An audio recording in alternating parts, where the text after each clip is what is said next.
I think we often tell our students to go into construction or manufacturing careers because they pay well.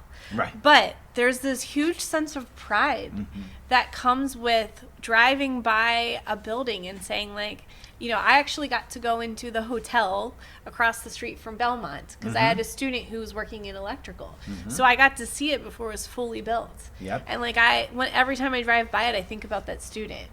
Yeah, I think we need to focus on the pride that also comes with these careers.